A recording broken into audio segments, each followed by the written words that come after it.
Hi guys, welcome to YouTube channel. അപ്പോൾ കുറച്ച് ദിവസമായി പോസ്റ്റും കാര്യങ്ങളൊക്കെ ചെയ്തിട്ട് ബേസിക്കലി ഫോൺ ഡിസ്പ്ലേ കംപ്ലൈന്റ് ആയിരുന്നു. ഇപ്പോഴാണെന്ന് സെറ്റ് ആയത്.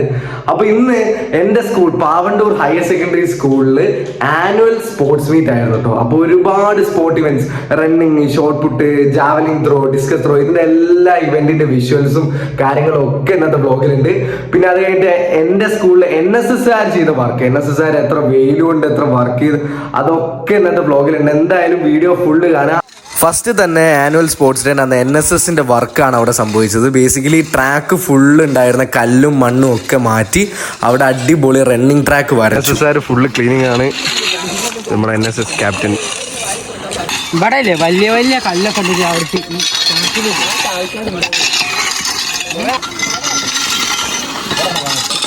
ഗൈസ്, NSS ഇവിടെ പണിയെടുക്കുകയാണ്. ഇത് NSS വോളണ്ടിയേഴ്സ് ആട്ടോ. ഒരു പണിയെടുക്കാണ്ട് ഇങ്ങനെ നോക്കിക്കുന്നത് ഗൈസ്. ഓ, അത് ഭയങ്കര പണി.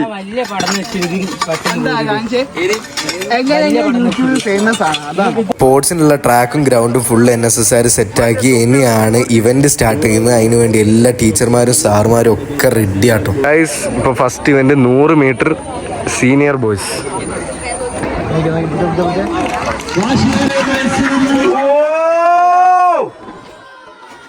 ഫസ്റ്റ് റേസ് ഇതാണ് സംഭവിച്ചത്. ബേസിക്കലി ജസ്റ്റ് മിസ്സാണ്. ആ വീണ പയ്യനായിരുന്നു ഫസ്റ്റ് അടിക്കേണ്ടത്, പക്ഷെ അവന്റെ കാല് സ്ലിപ്പായി.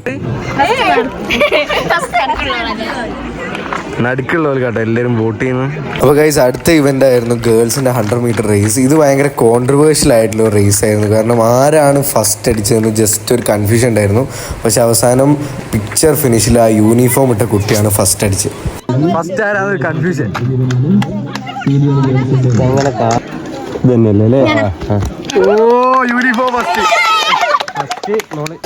ജൂനിയർ ഗേൾസിന്റെ 200 മീറ്റർ റേസ്.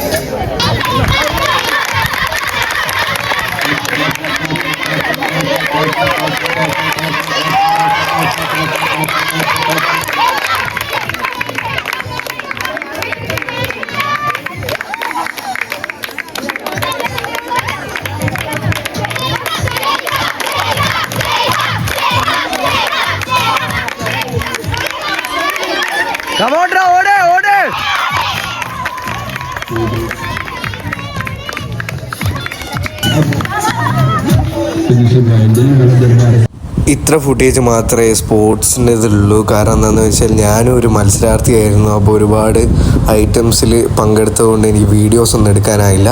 പക്ഷേ ഇതൊക്കെ കഴിഞ്ഞിട്ട് ഞാൻ ജിമ്മിൽ പോയി വർക്കൗട്ടും കാര്യങ്ങളൊക്കെ ചെയ്തു, ബോക്സിംഗ് ട്രെയിൻ ചെയ്തു. അതിൻ്റെ കുറേ വിഷ്വൽസും കാര്യങ്ങളൊക്കെ ഉണ്ടെന്ന് കണ്ടോക്കി. ലോകത്ത് ഏറ്റവും ത്രില്ലിംഗ് ആയിട്ടുള്ള കാര്യം അത് പ്രതികാരം ചെയ്യലാണ്. നമ്മെ പരിഹസിച്ചവർ, കളിയാക്കിയവർ, ആൾക്കൂട്ടത്തിനിടയിൽ നാണം കെടുത്തിയവർ, പണമില്ലാത്തതിൻ്റെ പേരിൽ നമ്മെ അകറ്റി നിർത്തിയവർ, നമ്മുടെ തോൽവികൾ ആഘോഷിച്ചവർ, തളർച്ചയിൽ ഊറിച്ചിരിച്ചവർ, തകർച്ചയിൽ സന്തോഷിച്ചവർ, ഒന്നിനും കൊള്ളിലെന്ന് വിധി എഴുതിയവർ, ഒരു കരുണയുമില്ലാതെ നമ്മളെ കുറ്റപ്പെടുത്തിയവർ, ഇവർക്കൊക്കെ നമ്മൾ വിജയിച്ചു കഴിഞ്ഞിട്ട് കൊടുക്കുന്നൊരു പുഞ്ചിരിയുണ്ട്.